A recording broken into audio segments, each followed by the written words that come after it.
This is the last message in our series for April called The Power Of. And my message title for this morning is The Power of Pain. So we're going to be talking a lot about pain and suffering. And before I get into this, I've tried to sort of come up with a definition for the type of suffering we are discussing today. I failed. But I guess I can say this part. I'm not talking about, this is why I couldn't find a definition. I'm not talking about a certain type of suffering in terms of scale. I'm just talking about suffering in general. I think we all can agree that we have different, let's call it, thresholds. And so what is suffering to me might not be suffering to you. To you, it might be a mild inconvenience. To some of us, a mild inconvenience might be suffering. So when I get into this, I don't want you to think, I'm saying this because I feel like we have a tendency when we hear the word suffering to go to the absolute extreme. When we're talking about suffering, we're talking about the loss of a loved one or my life falling apart in whatever way. And it is that as well. But I'm talking about all types of suffering, all scales. Okay, so you've been warned. 3 points that I want to discuss. And I am usually against it when someone who preaches announces before the message how many points they have, because then I keep score. Like after the first point, I check, okay, it took them like 20 minutes to do the first point. That means we have 40 minutes left. But let me reassure you, my first point is by far the longest. So don't judge it by that. In order for us to be able to choose God freely, we require the freedom to make that choice. That makes sense, right? If you had no say in it, if you had no option other than to choose God, then it's not really a choice. Okay? We require freedom to be able to make the choice to choose God. The problem is that oftentimes, well, more often than not, that freedom, that type of freedom, comes with the possibility of suffering. Here's the thing though, you can make good choices with that freedom of yours that lead to great suffering. And you can make, and that's sort of like, we all agree, yeah, that makes sense. But this next part is not so easily digestible. You can make bad choices that leads to great gain, at least earthly gain. I think it was last week did you speak about Joseph last week? Okay, I want to speak a little bit. My message isn't about him, but just to emphasize the point that I just made, I want to read to you something that happened to Joseph in Genesis 39. So I'm going to give some time for you to page there if you have your Bibles with you. Don't feel rushed. I'll wait as long as needed. Yeah.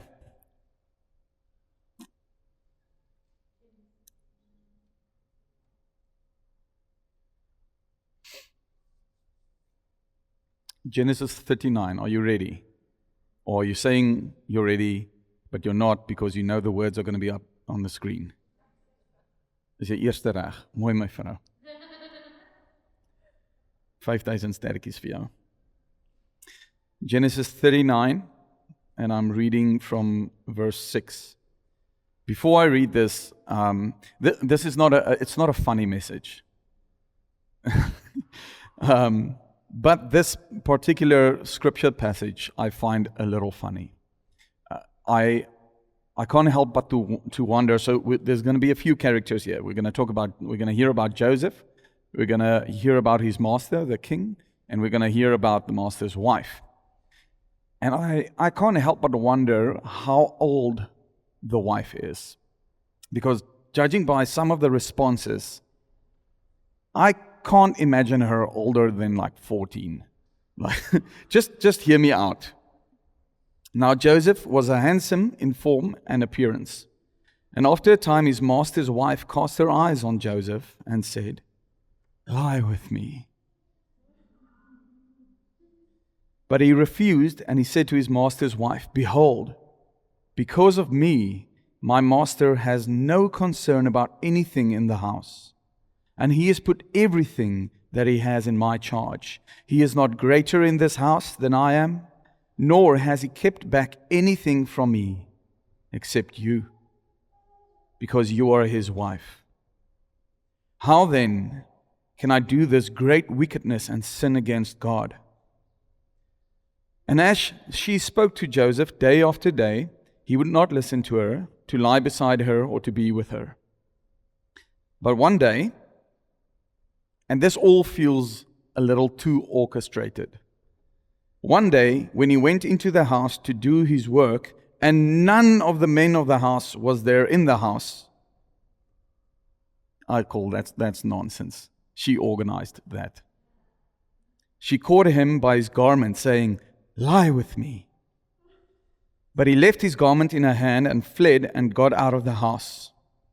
And as soon as she saw that he had left his garment in her hand and had fled out of the house, she called to the men of her household and said to them, "See, he has brought among us a Hebrew to laugh at us. He came in to me and to lie with me, and I cried out with a loud voice. And as soon as he heard that I lifted up my voice and cried out, he left his garment beside me and fled and got out of the house. Then she laid up his garment by her until his master came home. And she told him the same story, saying, 'The Hebrew servant, whom you brought among us, by the way, came in to me to laugh at me. But as soon as I lifted up my voice and cried, he left his garment beside me and fled out of the house.'" Ja, jy moet some kind of stupid wees om hierdie storie te glo. Anyway, as soon as his master heard the words that his wife spoke to him, "This is the way your servant treated me," his anger was kindled. And Joseph's master took him and put him into the prison, the place where the king's prisoners were confined, and he was there in prison. Joseph undeniably, undisputedly made the right choice. He made a good choice. He fled from temptation. That good choice ended up in him being imprisoned. The master's wife undoubtedly made a bad choice. She lied for personal gain, and she got her way, at least for both of those cases, for the time being. Sometimes our choices that we make with this freedom we've been given lead to absolutely amazing adventures. And sometimes they lead to terrible hardships. Does that mean that some of the choices we make are not always in line with the will of God? Yes, it does. That's not the tricky part. Here's the tricky part. Does it mean that when the choice you make results in something good, is it in line with God's will? Well, that depends on how you define what is something good. Good for who? Good why? I want to give you a short example. I'm lying, it's not short. Imagine for a moment, I just woke up this morning, it's Monday, and I woke up with an insatiable urge in me to eat bread. Just bear with me. I get up, I get myself ready, go to the car, drive down to the mall to Checkers, walk into Checkers, make my way to the aisle where the bread is. And as I get there, there's a bit of a surprise. I see there's a sign up that says, massive savings on bread, one day only. And I think to myself, this is absolutely wonderful. Not just that, but it gets better. There's only one bread left, and it's my favorite type of bread. This must be a sign from the heavens, I think to myself. I take the bread, I buy the bread, I eat the bread, I'm happy. The result of my choice is I am happy, I'm satisfied, I'm full. So it was the right choice. I didn't notice that as I stood there in front of the bread, there was a guy standing behind me who lost his job about 4 months ago, which is also roughly the last time he was able to afford to buy food for his 3 kids. But he woke up extremely hopeful this morning because yesterday he read somewhere that there's a massive sale on bread. Finally, he can get his kids some food. Only to find that when he gets there, the guy standing in front of him already took the last one. Did I make the wrong choice? Or did I make the right choice? Well, this is a very clear-cut example, so the easy answer would be no, it was the wrong choice. You should have given it to the other guy. Clearly, he needs the bread more than you. But do I have all the variables of how my choice ends up? Does he? No, we don't. So how do I know if I'm making the right choice or the wrong choice ever, in all circumstances? Well, that's easy. I listen to God. Well, at least that's the very clear, easy, cookie-cutter, curated Christian answer. The reality is not so easy. The reality is, at the best of times, the world we live in is confusing and a bit muddy. And despite the fact that I, in this example, can try my best to hear the voice of God, the truth is maybe I miss it.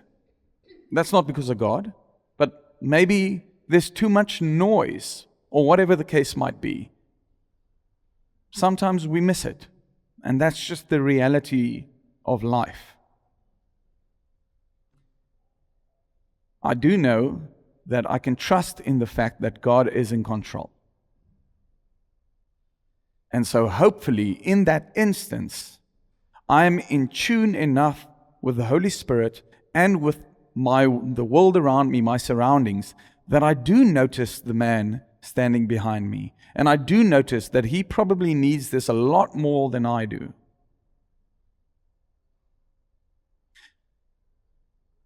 Now let's flip it around a bit. Let's say I do notice this guy. And I not only give him the bread, but I pay for his bread because I'm such an incredibly nice person. From a distance. He's happy. I feel good about myself because I did a good deed. Win-win. And so I head on home, and about 2 days later, something strange happens. Something that is completely out of my control, completely random. It had nothing to do with me. Something like, I don't know, a war breaks out somewhere in the world that has absolutely nothing to do with me and doesn't directly affect me, but it does indirectly affect me because this war is causing the prices of everything worldwide to start skyrocketing. That means I have to push up the prices of the products I provide to people, but I can't push it up too much because I am still a Christian and I need to go to bed tonight with a clear conscience. But that might mean that I am now in a position where, as a father of 2 kids and as a husband, I am not able to provide for my family for much longer. And all I'm thinking in this moment is, I should have taken that damn bread. Did I make the wrong choice? Did I make a good choice? Was it a bad choice? Honestly, I don't know. But what I do know is, for as long as the result of my choices is based on and only on what I want, not including the will of God, I can assume it wasn't the best choice to make.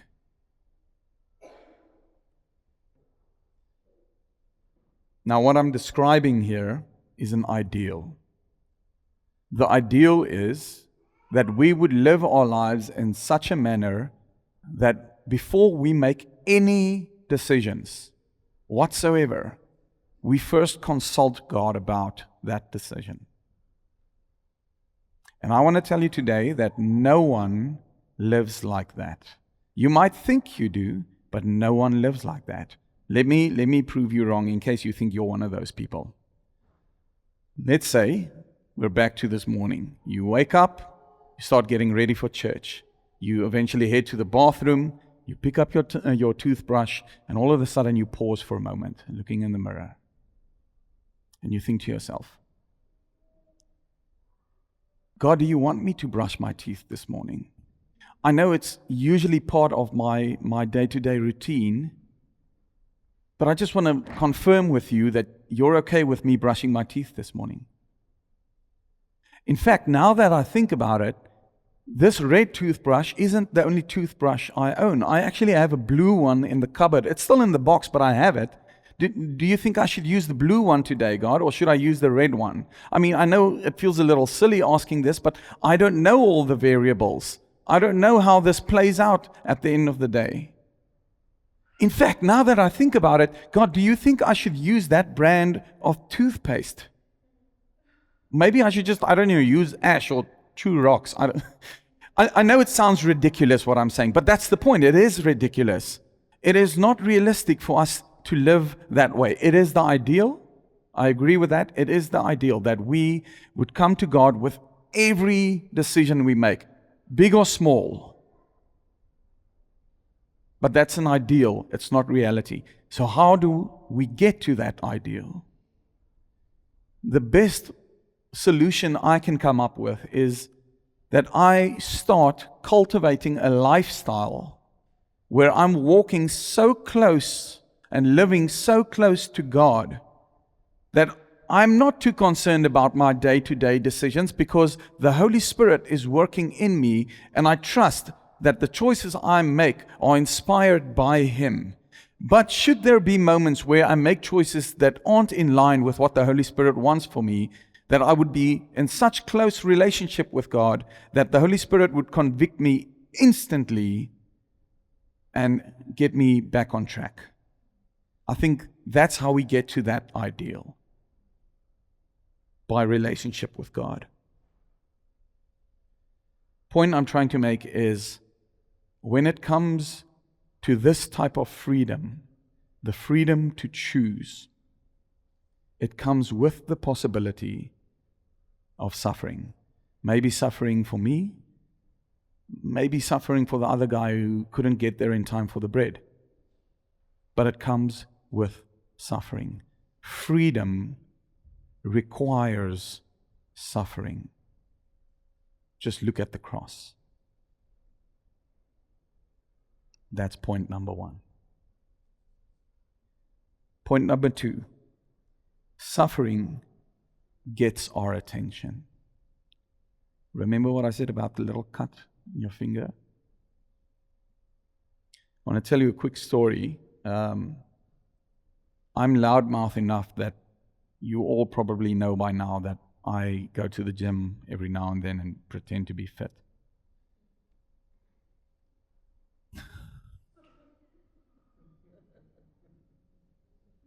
Who needs enemies? Shortly after I started training, I realized that I enjoy doing weight training. More specifically, I enjoy doing deadlifts. Now, to tell you guys a little bit about deadlifts, although I don't want to spend too much time on this.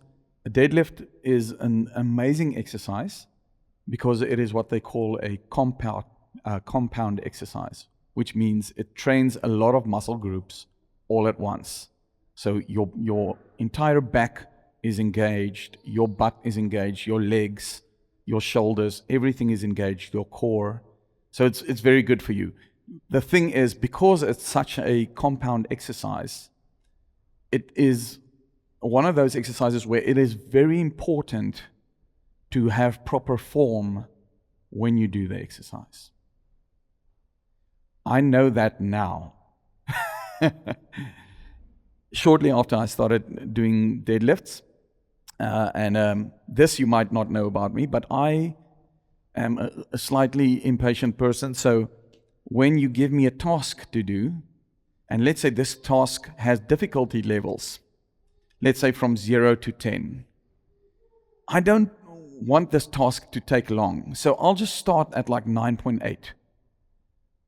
That doesn't work when you do deadlifts. That I know now. So just to show you, a deadlift is essentially you standing in front of a bar with weights on. You bend down, you take the bar, you pick it up. Simple as that. Well, it's not simple, but that's sort of the basics. What I did shortly after I started training was, well, firstly I had to feed my ego. So I put on way too much weight, like at least 40 kilograms above my body weight. That's only funny because she knows how much I weigh. Ek is die dikkie. Anyway, I picked it up, and my body wasn't properly aligned. Now this sounds like a very small thing, but it was a big issue. So what I mean by my body wasn't aligned is, as I got up, my hips and my shoulders weren't aligned with one another. I was slightly twisted, like literally just like that. But I can't really, it was heavy. Let's say it was like 150 kilograms. To lift up 150 kilograms and have a slight twist means your spine is taking way more punch than it should. And so I came up till about right above my knees, and I heard a loud, like physically a loud, somewhere in my lower back. Put the weight down, got up and sort of stood there like, okay, let's assess the situation. I think everything is okay. I feel a little bit weird. My right thigh is tingling a lot, but I think all is good. My water bottle stood in front of me. I bent down to pick up my water bottle, and this is the complete truth. I think I got about till here, and then I couldn't bend down any further. And just immediate excruciating pain. I went to see, I think, 2 physios and a chiropractor who all said more or less the same thing, which was they say I have a partial herniated disc. For those of you who don't know what that is, you have vertebrae, whatever, bones in your spine. And each vertebra has these concentric bands. And within these bands are not only the vertebra, but there's 2 pockets of fluid. Now, when you have a herniated disc, the disc essentially pushed out of line, it tore those concentric bands, and the fluids release. That didn't happen to me. But they said I most likely have a partial herniated disc, which means some of the bands tore, and the right pocket with the fluid started leaking out. Hence the fact that my left leg felt kind of okay, but the right leg was like constantly numb, 24/7 for about I don't know, it was like 3-4 months. Yeah. Eventually, because they gave me a bunch of stretches to do and stuff, and it all just made it worse. And I eventually did what I just had to do in the first place, which was go to see Walter. Walter sent me for x-rays. And I, in all my wisdom, because I know just as much as a doctor, said, well, why do you want to send me for x-rays? If it's not a bone thing, like you're not going to be able to see the concentric bands that tore on the x-ray. And he sort of calmly, as Walter does, says, it's okay, let's just have a look at the x-rays. Okay, Walter, go to the hospital, get the x-rays, come back to Walter. He looks at it, and great news, he says, there's nothing wrong with your back, with your spine. I said, how can you see that on the x-ray? He said, I don't need to see the spinal, the concentric bands. I just have to look at if all the vertebrae are aligned. Okay, that makes sense. And he said, so your back is fine. I said, that's great news. I'm still in pain. And he said, yes, you tore your butt. Basically, you tore your right glute. He doesn't know how much it was torn, but it was torn to some extent. It separated from the bone to some extent. We don't know how much. But that's great news, because sorting out a spine is much more hectic than just waiting for a muscle to grow back. Why am I telling you this? Because in that moment, after picking up this heavy weight, it was impossible for me to pick up my water bottle. And I was reminded in that moment how very near impossible it is to ignore pain. You cannot ignore pain. C.S. Lewis says, God whispers to us in our pleasures. He speaks to us in our conscience. But he shouts in our pain. It is his megaphone to rouse a deaf world. From a biological standpoint, pain is not a flaw in the system. In fact, it is one of our body's best survival tools. This is how pain works. I've already established, I'm not a doctor, but this is what Google said. We have tiny receptors throughout our bodies. They're located in your skin, your organs, and somewhere else that I can't remember now. And what these receptors do, they're called nociceptors. I know this. We Googled it this morning, and I asked YouTube to tell me what is the correct pronunciation. Nociceptors is the correct pronunciation if you're from the UK. Otherwise, it's nociceptors if you want to do American English, which is not a real language. So nociceptors. What nociceptors does is they fire signals to your brain. Your brain interprets those signals as pain. So now you're experiencing pain. Therefore, pain is not the enemy. It's the messenger.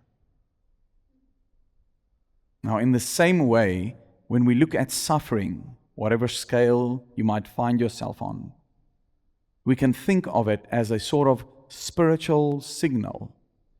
Not necessarily a direct punishment, not a clear-cut cause and effect, but just a disruption in the system that points to the reality that something is not how it should be. It doesn't exist to destroy. It calls us to notice, to respond, and to start moving toward restoration. The prodigal son doesn't return to his father because life was just too good. He returns there because it hurt too much. He returns because life got too hard. He returns because he was backed into a corner and didn't know what else to do. He returns because the life that once provided him with seemingly immeasurable pleasure has now stopped making sense. And so he returns. Pain is the messenger that calls you back to your Father. And then lastly, Suffering reveals true character. In his book, The Problem of Pain, Lewis points out that pain shatters the illusion that all is well. Now, David puts it this way. He says in Psalm 139, in verse 23, "Search me, O God, and know my heart. Try me and know my thoughts, and see if there be any grievous way in me, and lead me in the way everlasting." I might be taking a shot in the dark here, but I'm willing to bet that David is not asking this of God because David thinks he can figure this out himself. He knows he can't. He understands this. David writes as someone who has lived through being anointed king, but still waiting for the throne, years of being pursued by Saul, political instability and betrayal, and personal moral failure and repentance. So by the time we get to Psalm 139, David is not naive anymore. David understands the world he lives in. He understands pain. He understands loss. He understands suffering.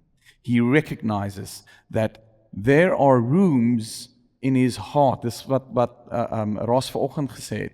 There are rooms in his heart that he keeps locked up, not just from the world around him, but from himself. And he also realizes that as long as those rooms remain locked, he can never truly explore the entire house. He can never truly know himself. But God knows every room, whether locked or not. He has every key. He knows what's swept under every carpet. He knows what's hidden in every closet. He can see through every stained window. And the good news is, He's still there.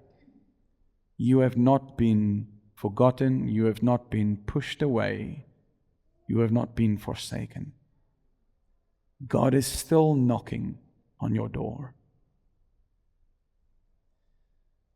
In conclusion,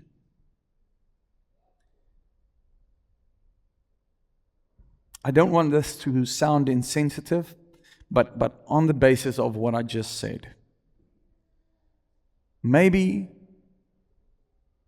it would be better for us in the midst of suffering to stop asking the question, why is this happening to me? And start asking, what should I discover in this?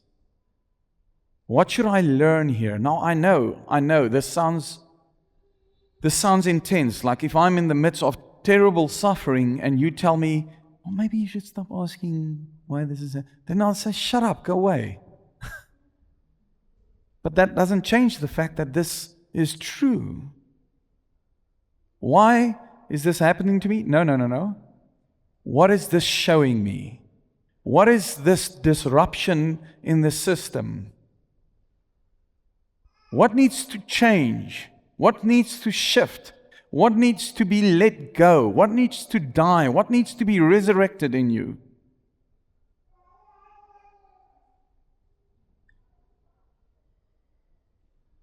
It's like living in a house you didn't build. Rooms you avoid, doors you keep shut. Some you've forgotten are even there. And you carry on like that, functional, busy, fine on the surface, never fully confronting what's actually going on inside your own life. And then the doorbell rings. And oftentimes the doorbell is pain.